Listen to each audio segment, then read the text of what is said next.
IELTS 20, published by Cambridge University Press and Assessment 2025. This recording is copyright. Test 1. This is the IELTS listening test. You will hear a number of different recordings, and you will have to answer questions on what you hear. There will be time for you to read the instructions and questions, and you will have a chance to check your work. All the recordings will be played once only. The test is in 4 parts. At the end of the test, you will be given 10 minutes to transfer your answers to an answer sheet. Now turn to Part 1.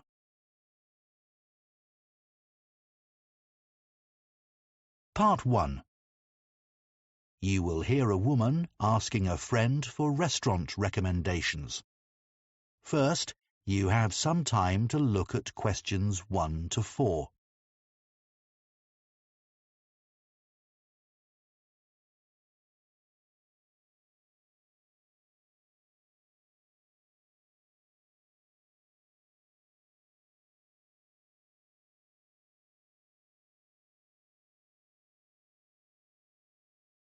Now listen carefully and answer questions 1 to 4. I've been meaning to ask you for some advice about restaurants. I need to book somewhere to celebrate my sister's 30th birthday, and I liked the sound of that place you went to for your mum's 50th. The Junction. Yeah, I'd definitely recommend that for a special occasion. We had a great time there. Everyone really enjoyed it. Where is it again? I can't remember. It's on Grayson Street, only about a 2-minute walk from the station. Oh, that's good. I'd prefer not to have to drive anywhere, but I don't want to have to walk too far either. Yes, the location's perfect, but that's not necessarily why I'd recommend it. The food's amazing. If you like fish, it's probably the best restaurant in town for that. It's always really fresh, and there are lots of interesting dishes to choose from. But all the food is good there. Is it really expensive? It's certainly not cheap, but for a special occasion, I think it's fine. It's got a great atmosphere, and before dinner you can go up on the roof and have a drink. It's really nice up there, but you need to book. It's very popular, as the views are spectacular. Sounds good. So that's definitely a possibility then. Is there anywhere else you can think of? If you want somewhere a bit less formal, then you could try Paloma. Where's that? I haven't heard of it. No, it's quite new. It's only been open a few months, but it's got a great reputation already. It's in a really beautiful old building on Bow Street. Oh, I think I know where you mean. Right beside the cinema. Yes, that's it. I've only been there a couple of times, but I was really impressed. The chef used to work at Don Felipe's, apparently. I was really sorry when that closed down. So is all the food they serve Spanish then? Yeah, you can get lots of small dishes to share, which always works really well if you're in a group. Worth thinking about. Yeah, there's a lively atmosphere, and the waiters are really friendly. The only thing is that you need to pay a £50 deposit to book a table. A lot of restaurants are doing that these days. I should have a look at the menu to check there's a good choice of vegetarian dishes. A couple of my friends have stopped eating meat. Not sure. I'd say the selection of those would be quite limited. Before you hear the rest of the conversation, you have some time to look at questions 5 to 10.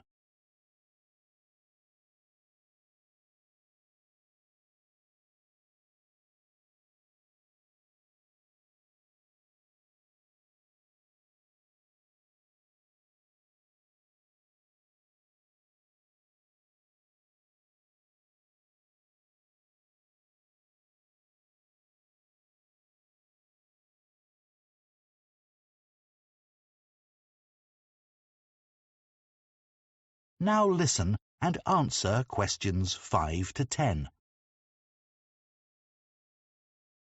I've just thought of another idea. Have you been to the Audley? No, don't think I've heard of it. How's it spelt? Audley. You must have heard of it. There's been a lot about it in the press. I don't tend to pay much attention to that kind of thing. So, where is it exactly? It's in that hotel near Baxter Bridge, on the top floor. Oh, the views would be incredible from up there. Yeah, I'd love to go.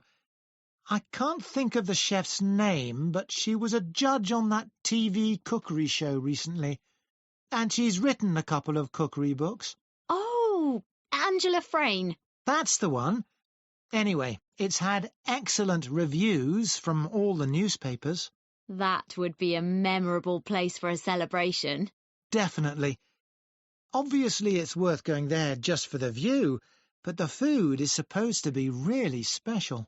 She only likes cooking with local products, doesn't she? Yes. Everything at the restaurant has to be sourced within a short distance, and absolutely nothing flown in from abroad. I imagine it's really expensive, though. Well, you could go for the set lunch. That's quite reasonable for a top-class restaurant. £30 a head. In the evening, I think it'd be more like £50. At least that, I should think. But I'm sure everyone would enjoy it. It's not the kind of place you leave feeling hungry, though, is it? With tiny portions. No, the reviews I've read didn't mention that. I imagine they'd be average. Well, that's all great. Thanks so much. That is the end of part 1. You now have 1 minute to check your answers to part 1.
Part 2.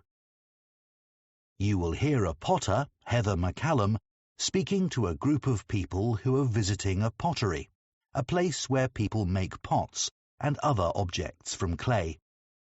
First, you have some time to look at questions 11 to 16.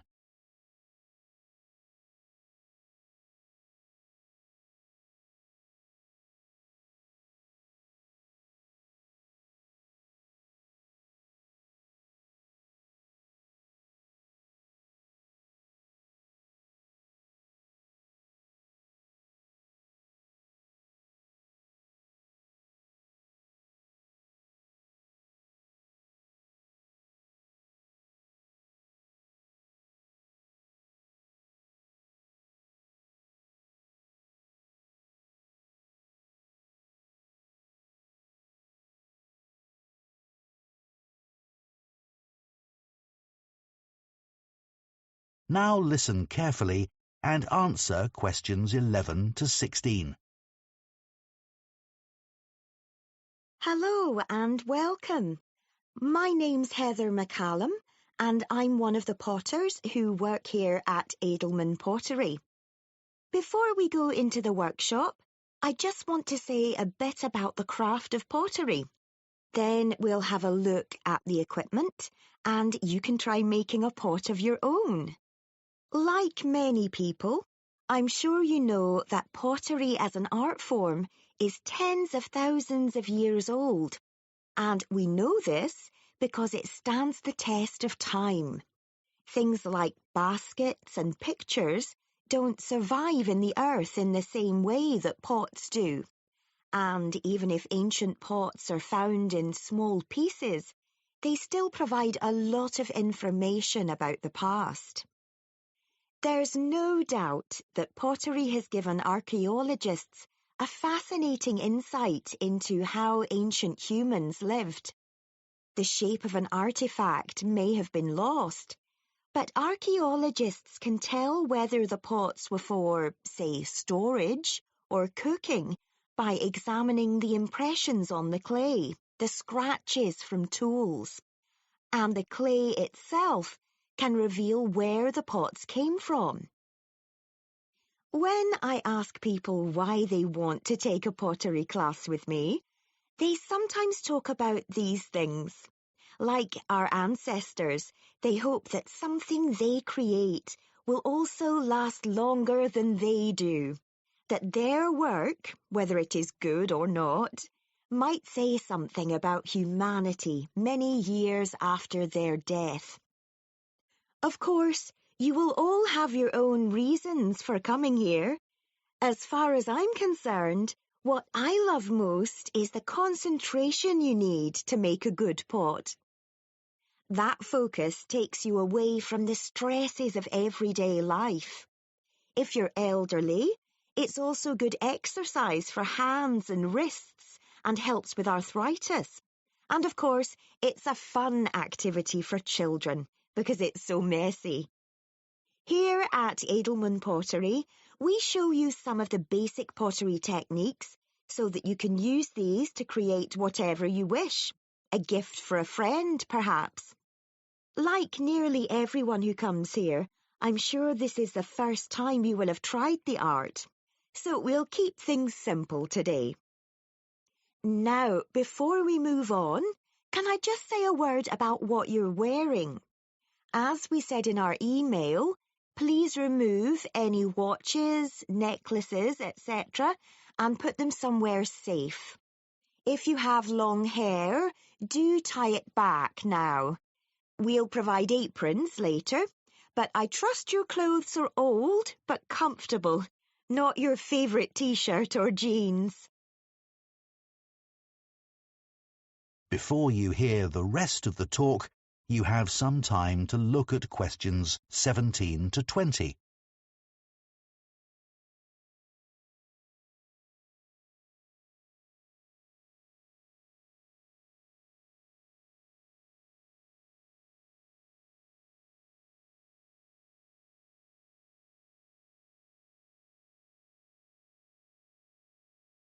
Now listen and answer questions 17 to 20. So now we're in the workshop. Have a look around. There's a lot going on. To make pottery that will last, you need a potter's wheel, a kiln, which is basically a very hot oven where you fire the pottery, and some tools. So first, the kiln.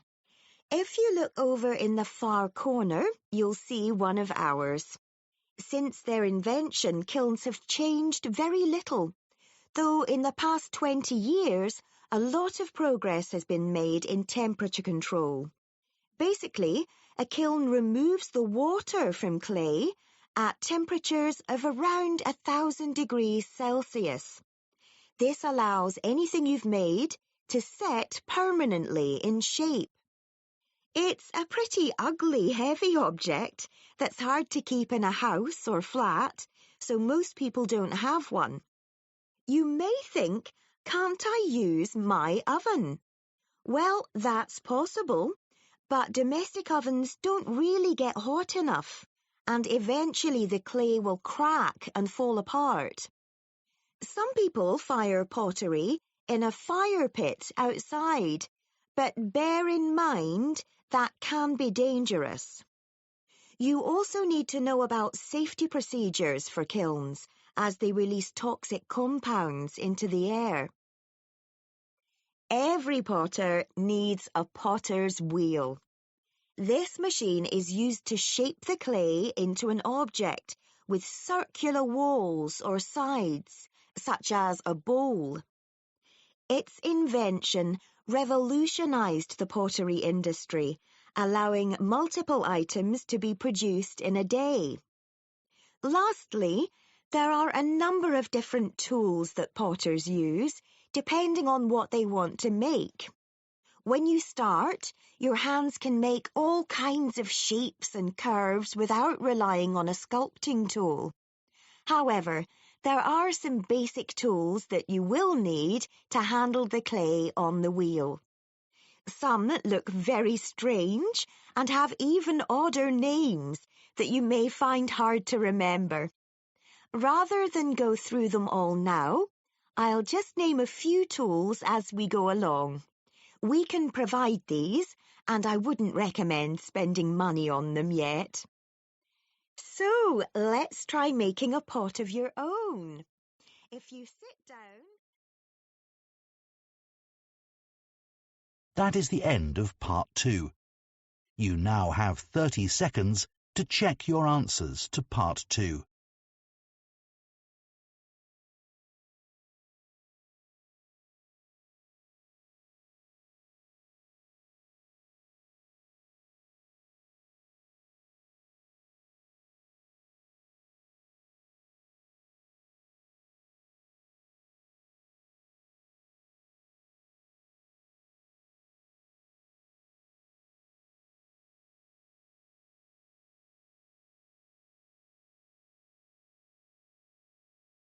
Part 3. You will hear 2 sociology students called Tamara and Dev discussing their research for a presentation on loneliness. First, you have some time to look at questions 21 to 26.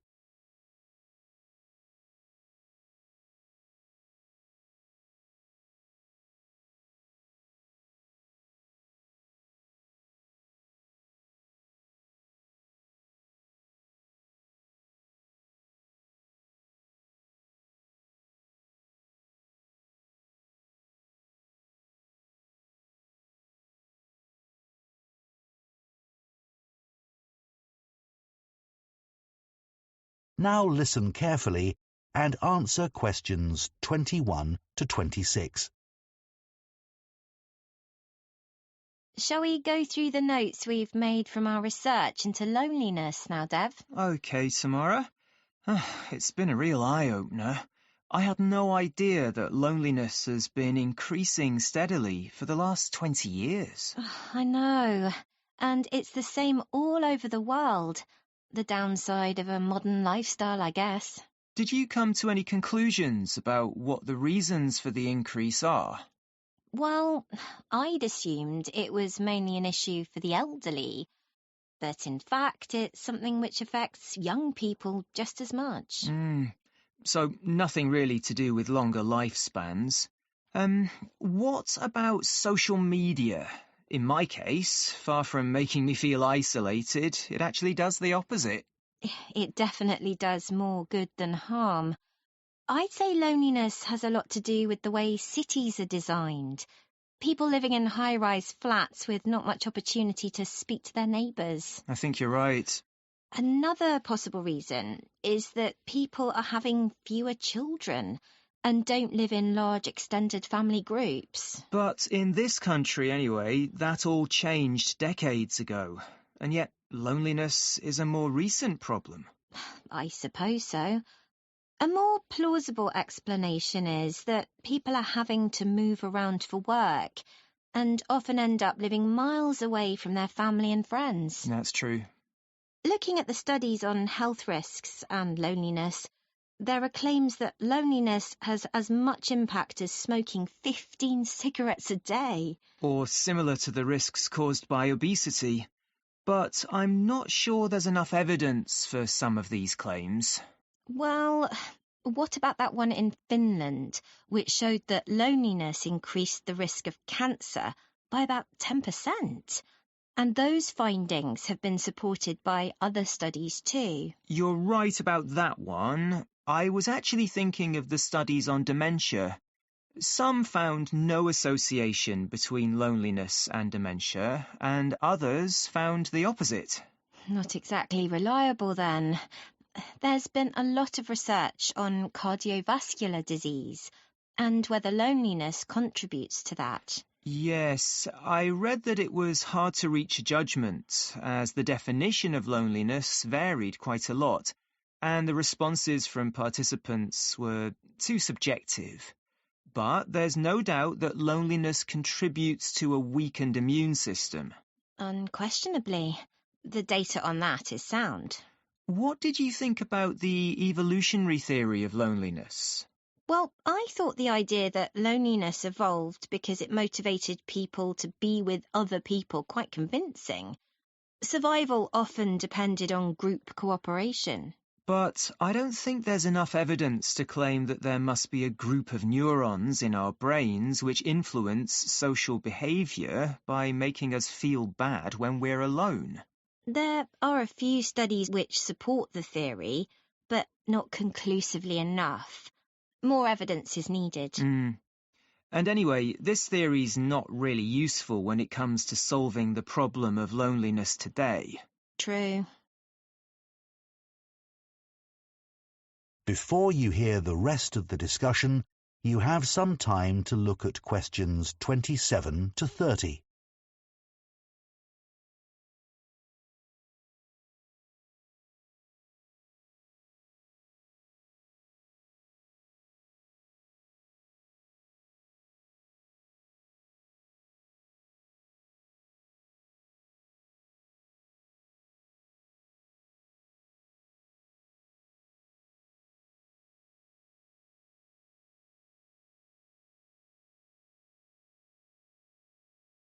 Now listen and answer questions 27 to 30. Should we look at the relationship between loneliness and mental health now? Okay. So, loneliness and depression are clearly related, and that's been recognised by various governments around the world. But unlike depression, loneliness has no recognised clinical form. There's no available diagnosis or effective treatment, and that's not likely to change. I don't think so either. I was thinking we should start our presentation with an example from our own experience. I'd like to talk about how lonely I was when I started university, being away from home for the first time and all that. Good idea. Everyone will be able to relate to that, although a lot of students were probably too embarrassed to admit to it. Yeah. We could discuss ways of dealing with loneliness as well, like just talking to strangers. Loads of studies have shown that interactions with shop assistants and bar staff make people feel more optimistic and relaxed. I don't know about that, but it must make people feel more connected with their community. True, although you need to be a certain kind of person to be able to just strike up a conversation. Good point.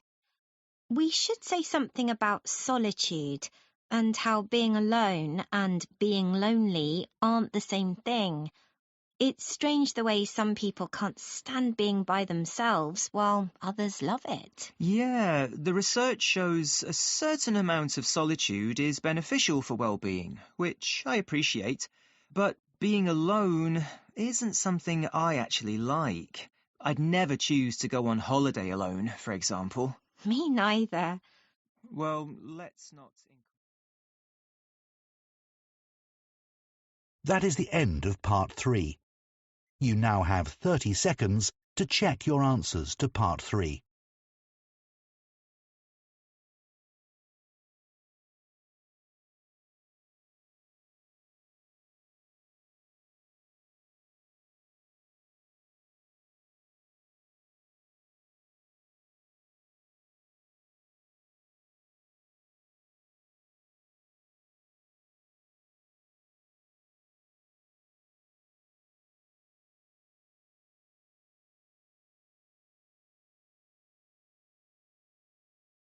Part 4. You will hear part of a presentation by an urban planning student about the role of rivers in cities around the world. First, you have some time to look at questions 31 to 40.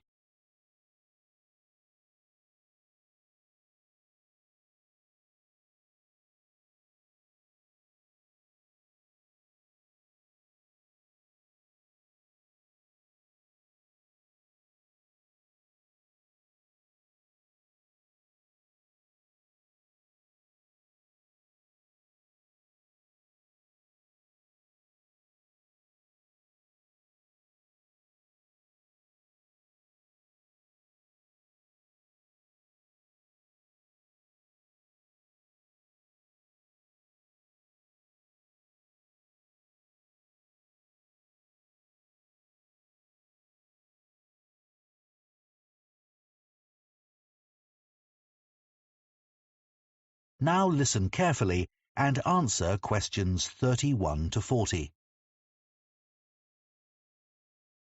It's quite hard to think of a city that doesn't have a big river running through it. If you think about the major cities in the world, Shanghai, New York, Mumbai, London, they're nearly all built on rivers. When these cities were established hundreds or even thousands of years ago, the rivers were a big part of people's lives. In 16th century London, the quickest way to get from one part of the city to another was by river. But people also used the river for fishing, as the water then was relatively clean, and they would also go on boat trips up and down the river just for pleasure, as a relaxing escape from the noise and bustle of the city streets. But as industries developed and populations increased, city rivers suffered. The rising number of people meant there was a huge increase in the amount of sewage discharged into the rivers. Rivers had always been used for this purpose, but when the number of inhabitants was so small, that wasn't such a problem. However, as cities grew to over 1 million inhabitants, the impact on the rivers became more serious. In addition, other types of pollution increased as factories were built beside the river and discharged their waste materials into the water. This got worse over time.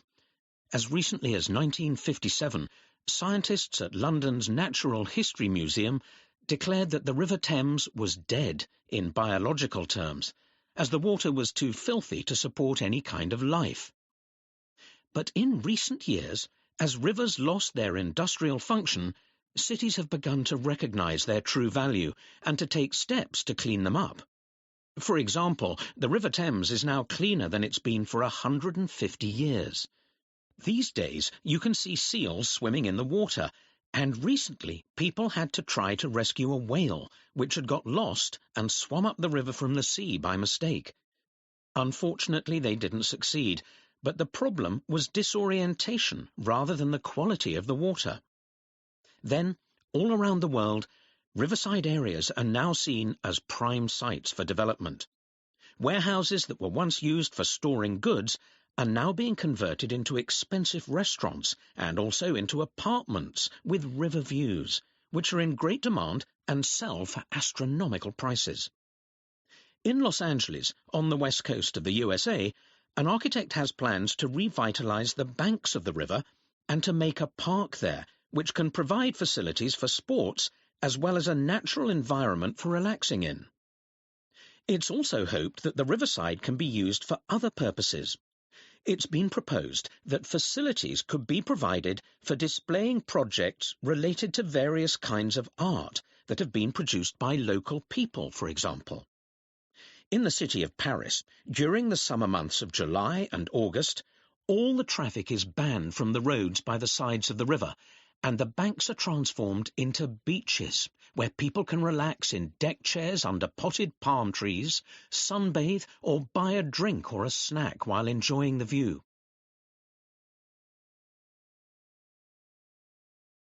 But to make the most of our rivers in our increasingly crowded cities, we need to allow them to regain their original purpose and be used as a means of transport, reclaiming our streets from cars and lorries.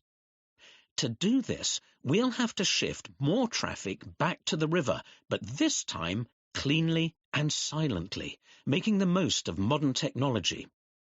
Already, more than 2 billion passengers use the ferry to travel in cities around the world, like Istanbul, San Francisco, and New York, and these numbers are set to rise further. Admittedly, it's not a fast way of travelling, but neither is a car when it's stuck in traffic. Of course, passenger traffic on roads might decrease as more people start working from home, but another recent development, the huge rise in online shopping, has meant that another form of urban traffic just keeps on growing, and that's deliveries. Trucks and vans in the city pollute and double park while dropping off parcels. Imagine using the immense capacity of shipping to take these trucks off the road. One freight barge can replace 44 large trucks, uses far less energy, and causes less pollution. When the barge docks at the riverside, the parcels could be taken the last few kilometres to their final destination on cargo bikes, electric ones, of course. This is already happening in the Dutch city of Amsterdam, and in future, the final stage could even be carried out by drone, although at present this isn't allowed. Wouldn't it be great to unblock our city centres in this way? Looking further ahead... That is the end of Part 4. You now have 1 minute to check your answers to Part 4.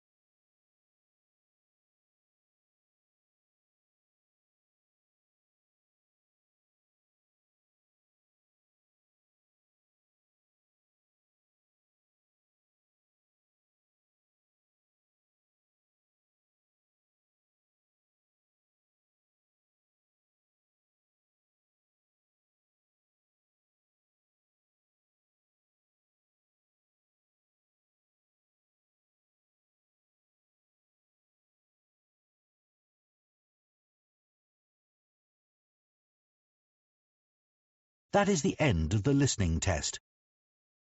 In the IELTS test, you would now have 10 minutes to transfer your answers to the listening answer sheet.